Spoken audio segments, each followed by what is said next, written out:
मैं विशाल शर्मा आप सभी का स्वागत करता हूं आपके YouTube चैनल मधुसूदन क्लासेस पर। आज हम दोस्तों प्रेमेबल प्रस्तावना के कुछ प्रश्न यहां पर करने जा रहे हैं। चलिए शुरू करते हैं। पहला प्रश्न, ये प्रश्न आपके साथियों प्रीवियस ईयर परीक्षाओं और आपका रिलीवेंट आगामी परीक्षाओं के लिए काफी रिलीवेंट होंगे। तो शुरू करते हैं। पहला प्रश्न, भारतीय संविधान की आत्मा किसे कहा जाता है? हमने अपने YouTube चैनल पर इससे पहले आपको पूरे प्रेमेबल का टॉपिक पढ़ाया हुआ है।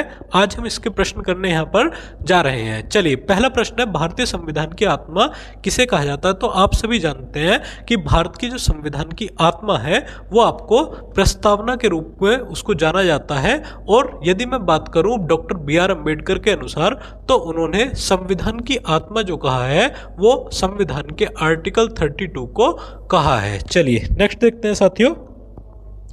भारत के संविधान की प्रस्तावना किन शब्दों से शुरू होती है? तो इससे पहले हमने पढ़ा है कि हम भारत के लोग, we are the people of India, Bharat को एक संपूर्ण प्रभुत्व संपन्न और समाजवादी पंथ निरपेक्ष लोकतंत्रात्मक गणराज्य बनाने के लिए, तो इस प्रकार यहाँ से शुरुआत होती है। तो हम कह सकते हैं कि प्रस्तावना की जो शुरुआत है वो हम भारत के लोग से होती है। चलिए नेक्स्ट देखते हैं। भारतीय संविधान किसके द्वारा स्वीकृत है? तो भारत का जो संविधान है साथियों, हमने पहला ही टॉपिक जब पढ़ा था तो उसमें संविधान सभा पढ़ी थी, और संविधान सभा के बारे में पूरे अच्छे तरीके से पढ़ने के बाद हमने देखा था कि 26 नवंबर 1949 को संविधान सभा के द्वारा भारत के संविधान को क्या किया गया था बच्चों? स्वीकृत किया गया था। चलिए नेक्स्ट देखते हैं। भारत के संविधान की प्रस्तावना में प्रथम बार संशोधन कब किया गया? बहुत आसान प्रश्न है, और आसान होने के साथ साथ रिलेवेंट और महत्वपूर्ण भी है, क्योंकि प्रस्तावना में केवल एक ही बार संविधान में संशोधन हुआ है। प्रस्तावना में संशोधन हुआ है वो भी 1976 में, और 42वां संविधान संशोधन था।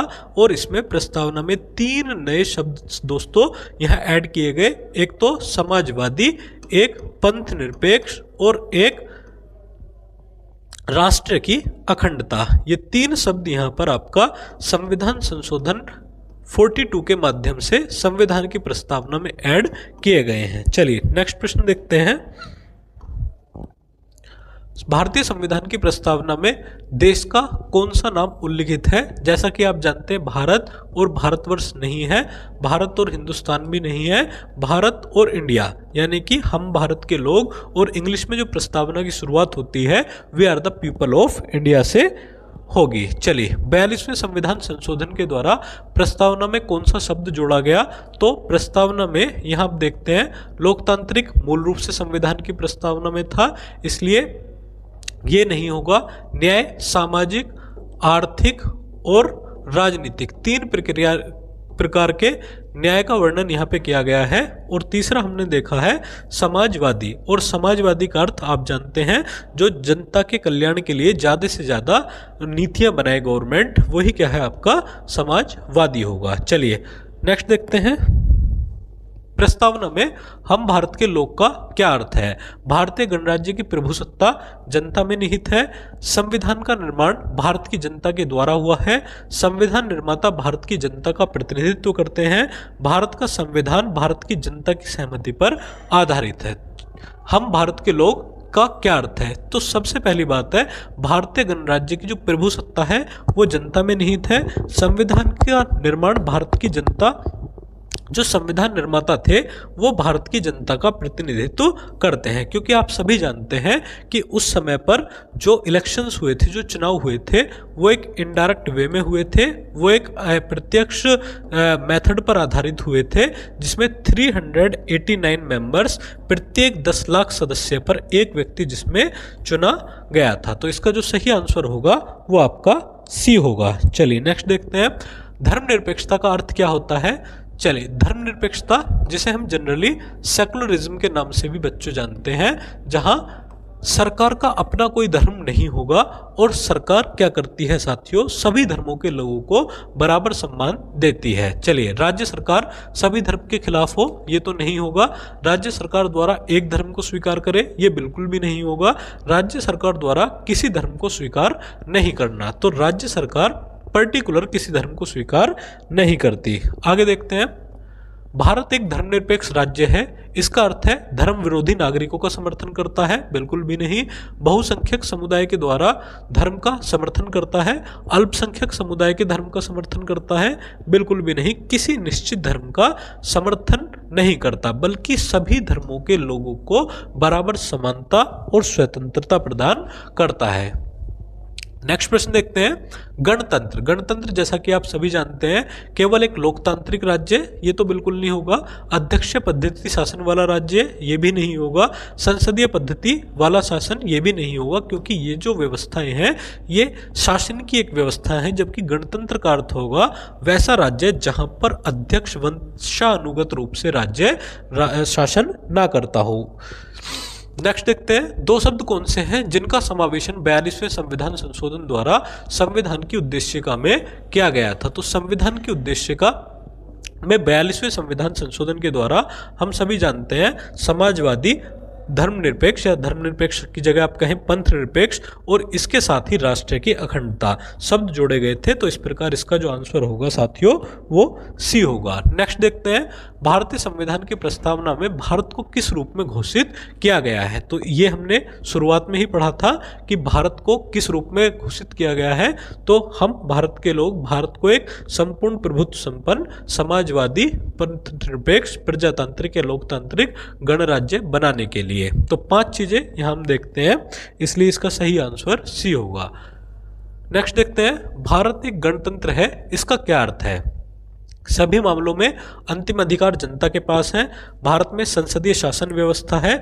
मैंने आपको बताया था कि भारत में जो वंशानुगत शासन नहीं है, तो इसका जो सही आंसर होगा वो सी होगा। नेक्स्ट देखते हैं, कौन सा शब्द भारत के संविधान की उद्देशिका में नहीं है। तो उद्देशिका में हमें समाजवादी भी मिलता है, पंथ निरपेक्ष भी मिलता है, प्रभुत्व संपन्न भी मिलता है। तो लोक कल्याण शब्द का उल्लेख कहीं पर भी संविधान की प्रस्तावना में नहीं मिलता है। नेक्स्ट प्रश्न देखते हैं, कल्याणकारी राज्य का उद्देश्य क्या है। अधिकतम संख्या का अधिकतम कल्याण सुनिश्चित करना, कमजोर वर्गों के कल्याण का प्रबंध करना, सभी नागरिकों को स्वास्थ्य सुविधाएं प्रदान करना, या उपयुक्त में से कोई नहीं। तो कल्याणकारी राज्य का जो सही अर्थ होगा साथियों वो अधिकतम संख्या का अधिकतम कल्याण सुनिश्चित करना है, कि ज़्यादा से ज़्यादा लोगों को गवर्नमेंट की जो पॉलिसीज चल रही हैं उनके माध्यम से क्या मिले, लाभ मिले। चलिए, संविधान के अंतर्गत भारतीय लोकतंत्र के आदर्शों को हम कहाँ देख सकते हैं।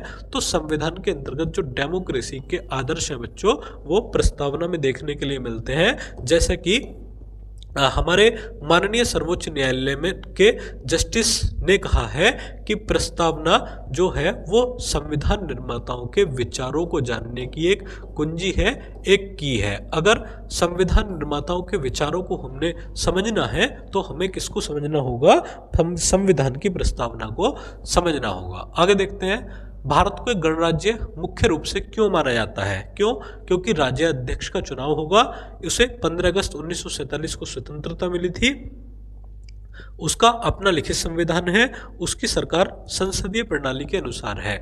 गणराज्य यानी कि जो राष्ट्र का मुखिया होगा साथियों वो वंशानुगत नहीं होगा। तो भारत में जो राष्ट्र के मुखिया हैं वो भारत के माननीय राष्ट्रपति जी हैं, जिनका पद बिल्कुल भी वंशानुगत नहीं है। तो इसलिए इसका सही आंसर क्या होगा, ए होगा कि जो भारत के राष्ट्रपति हैं वो राज्य अध्यक्ष का यहाँ पर चुनाव होता है। चलिए नेक्स्ट प्रश्न देखते हैं, भारतीय संविधान की प्रस्तावना के सिलसिले में कौन सा क्रम सही है। तो कौन सा क्रम है, सबसे पहले गणतंत्र तो शुरुआत में नहीं होगा। हम भारत के लोग भारत को एक सार्वभौम सत्ता संपन्न, संपूर्ण प्रभुत्व संपन्न, समाजवादी, पंथ निरपेक्ष। तो सही जो आंसर सार्वभौम सत्ता संपन्न, संपूर्ण प्रभुत्व संपन्न, समाजवादी, ये भी नहीं होगा, ये भी नहीं होगा, ये भी नहीं होगा। इसका सही आंसर डी होगा, सार्वभौम सत्ता संपन्न, समाजवादी, पंथ निरपेक्ष, जनवादी या लोकतांत्रिक गणराज्य बनाने के लिए। चलिए नेक्स्ट प्रश्न देखते हैं दोस्तों, भारत में लौकिक सार्वभौमिकता है क्योंकि संविधान की प्रस्तावना कहाँ से शुरू होती है, हम भारत के लोग से शब्दों से शुरू होती है कि जनता जो है वो सर्वोच्च है और संविधान का जो है बेस्ट सोर्स जो है वो भारत की आम जनता है। भारतीय संविधान की प्रस्तावना में जिन आदर्शों एवं उद्देश्यों की रूपरेखा दी गई है उनकी आगे व्याख्या किसमें की गई है?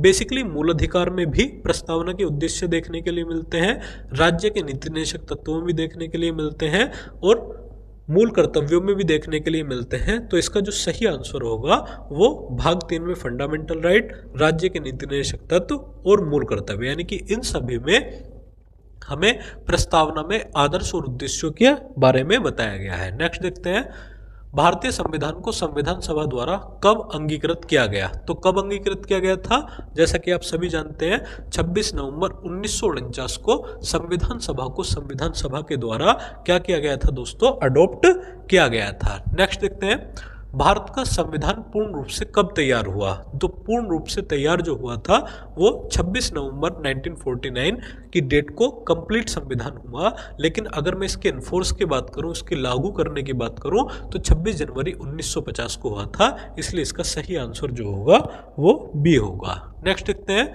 भारतीय संविधान को कब अंगीकृत या इंग्लिश में जो हम बोलते हैं अडॉप्ट किया गया संविधान सभा के द्वारा? तो इसका भी आंसर 26 नवंबर 1949 होगा। चलिए नेक्स्ट देखते हैं, किस तिथि को भारतीय संविधान लागू किया गया? ये भी हमने बताया था 26 जनवरी 1950 को भारत का संविधान लागू किया गया। और क्यों 26 जनवरी 1950 को किया गया, इसका आंसर आप हमें कमेंट बॉक्स में बताएं। चलिए नेक्स्ट प्रश्न देखते हैं, किस वर्ष भारत एक प्रभुत्व संपन्न प्रजातांत्रिक गणराज्य बना? तो संपूर्ण प्रभुत्व संपन्न समाजवादी प्रजातांत्रिक गणराज्य जो भारत बना वो आपका 26 जनवरी 1950 को, जिस दिन भारत का संविधान लागू हुआ 1950 के दौरान ये लागू हुआ। आगे देखते हैं, संविधान के उद्देशिका का संशोधन कितनी बार किया गया है? संविधान में अब तक दोस्तों एक बार संविधान संशोधन किया गया है। और इस पर आपको एक लैंडमार्क डिसीजन याद रखना है, एक अच्छा केस ला याद रखना है, केशवानंद भारती मामला।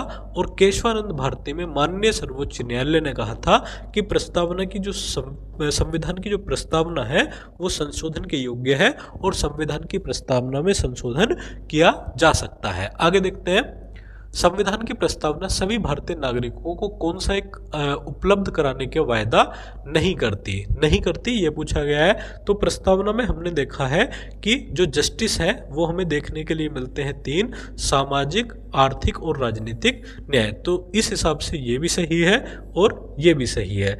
और स्वतंत्रता यदि हम देखें तो 5 स्वतंत्रता हमें देखने के लिए मिलती है, विचार, अभिव्यक्ति, विश्वास, धर्म और उपासना की स्वतंत्रता। तो कौन सा उपलब्ध नहीं करती? तो ये हमें पूजा की समानता उपलब्ध नहीं करती। कि भारत में आप सभी जानते हैं कि डिफरेंट आइडियोलॉजी वाले लोग यहाँ पर रहते हैं साथियों, और डिफरेंट धर्म को मानने वाले पीपल्स हैं। इतनी डाइवर्सिटी जब यहाँ पर है, इतनी विविधता जब यहाँ पर है, तो हम सभी की पूजा पद्धति भी जो है वो डिफरेंट है। इसलिए संविधान किसी को भी बाउंड नहीं करता कि आप किसी पर्टिकुलर पद्धति के साथ पूजा करें। चलिए नेक्स्ट देखते हैं, भारतीय संविधान की उद्देशिका में परिवर्तन किस संशोधन अधिनियम के किए गए थे? तो एक ही संविधान संशोधन आपको याद रखना है, 42वां संविधान संशोधन 1976। नेक्स्ट देखते हैं, प्रस्तावना का वह प्रावधान जो सभी वयस्क नागरिकों को मतदान का अधिकार प्रदान करता है क्या कहलाता है? तो इसका सही आंसर प्रजातंत्र भागीदारी होगा। यानी कि सभी लोगों को आप क्या याद रखेंगे कि प्रत्येक व्यक्ति जिसकी एज 18 प्लस है वो क्या कर सकता है, चुनावों में भाग ले सकता है और अपने रिप्रेजेंटेटिव्स को चुन सकता है। चलिए नेक्स्ट देखते हैं, भारत के संविधान की प्रस्तावना में समाजवादी और धर्मनिरपेक्ष शब्दों को किस संशोधन के द्वारा जोड़ा गया? तो किस संविधान संशोधन के द्वारा जोड़ा गया? 42वें संविधान संशोधन 1976 के द्वारा जोड़ा गया। आगे देखते हैं, भारतीय संविधान कब लागू हुआ? भारतीय संविधान 26 जनवरी 1950 को लागू हुआ। और चलिए नेक्स्ट देखते हैं, भारत के संविधान की प्रस्तावना में कितने प्रकार का न्याय? तो ये हमने बहुत अच्छे से पढ़ा है। जो जस्टिस है वो है आपके 3, और 3 कौन कौन से जस्टिस है साथियों? सामाजिक, आर्थिक और राजनीतिक न्याय। इसके अलावा जो स्वतंत्रता है वो है हमारी 5, विचार, अभिव्यक्ति, विश्वास, धर्म और उपासना की स्वतंत्रता। समानता के बारे में बात करें तो समानता यहाँ पर 2 होंगी, एक तो आपका प्रतिष्ठा की होगी और एक आपका अवसर की होगी। और बंधुत्व या भ्रातृत्व या ब्रदरहुड जिसे हम जानते हैं वो आपका एक ही वर्ड यूज हुआ है और फ्रांस की क्रांति से लिया गया है। तो सही ऑप्शन जो इसका होगा वो ए होगा साथियों, और इसी ऑप्शन के माध्यम से भी हम इसको एलिमिनेट कर सकते हैं क्वेश्चन को। वीडियो आप सभी को कैसी लगी एक बार कमेंट बॉक्स में आप सभी बताएं।